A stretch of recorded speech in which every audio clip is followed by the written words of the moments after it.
கடம்பை cut பண்ணி சுத்தமாக கழுவி மஞ்சத்தூள் போட்டு வச்சுருக்கேன். கடம்பா தொக்குக்கு தேவையான 3 வெங்காயம், 3 தக்காளி, இஞ்சி பூண்டு பேஸ்ட்டு, கருவேப்பிலை, கொத்தமல்லி. இப்போ எப்படி செய்யுதுன்னு பார்த்துடலாம். இப்போ கடாய் காஞ்சிடுச்சு, எண்ணெய் ஊற்றிக்கலாம். எண்ணெய் காஞ்சிடுச்சு, கடுகு போட்டுக்கலாம், சோம்பு போட்டுக்கலாம். கடுகு பொரிஞ்சிடுச்சு, வெங்காயம் போட்டுக்கலாம்.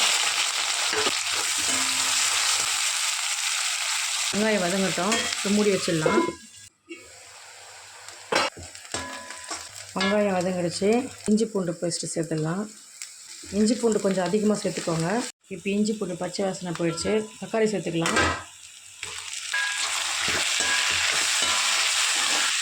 மூடி போட்டு வச்சிடலாம், வேகட்டும். இப்போ திறந்து பார்த்துடலாம். தக்காளி நல்லா இந்த மாதிரி குழையணும். இப்போ கருவேப்பிலை சேர்த்துக்கலாம். கழுவி வச்சு கடம்பாவை சேர்த்துக்கலாம்.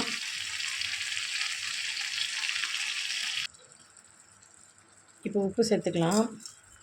ஏற்கனவே மஞ்சள் பொடி போட்டிருக்கோம், அதனால் கொஞ்சமாக மஞ்சள் பொடி போட்டுக்கலாம்.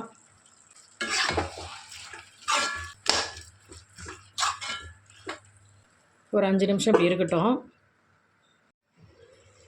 இப்போ 5 நிமிஷம் ஆயிடுச்சு, திறந்து பார்த்துடலாம். கடம்பாலேருந்து தண்ணி கொஞ்சமாக வரும். வெறும் மிளகாய்த்தூள் போட்டுக்கிறேன். 2.5 ஸ்பூன் மிளகாய்த்தூள் போட்டிருக்கேன். இது சின்ன ஸ்பூன் தான். இப்போ தனியாத்தூள் 2 ஸ்பூன் போட்டுக்கிறேன். நம்ம மிளகு காரமும் சேர்க்க போகிறோம், அதனால் மிளகாய்த்தூள் பார்த்து சேர்த்துக்கோங்க. இப்போ கொஞ்சமாக தண்ணி ஊற்றிடலாம்.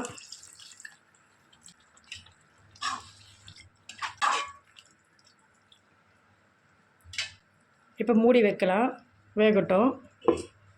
இப்போ திறந்து பார்த்துடலாம். இந்த அளவுக்கு வரணும். நம்ம மிளகுத்தூள் போட்டுடலாம். நான் 1.5 ஸ்பூன் மிளகுத்தூள் போட்டிருக்கேன். ஒரு 5 நிமிஷம் மூடி வச்சிடலாம். இப்போ 5 நிமிஷம் ஆயிடுச்சு. தண்ணிலாம் நல்லா சுண்டி வந்துடுச்சு. இப்போ கொத்தமல்லி தூவிடலாம். நான் கொஞ்சோண்டு கருவேப்பிலையும் சேர்த்துருக்கேன். கடம்பா தொக்கு செஞ்சு சாப்பிட்டு பார்த்துட்டு எப்படி இருக்குன்னு கமெண்ட் பண்ணுங்கள். இந்த வீடியோ பிடிச்சிருந்தால் லைக் பண்ணுங்கள், ஷேர் பண்ணுங்கள். செங்கை டிவைன் டைரி சேனலுக்கு சப்ஸ்கிரைப் பண்ணுங்கள்.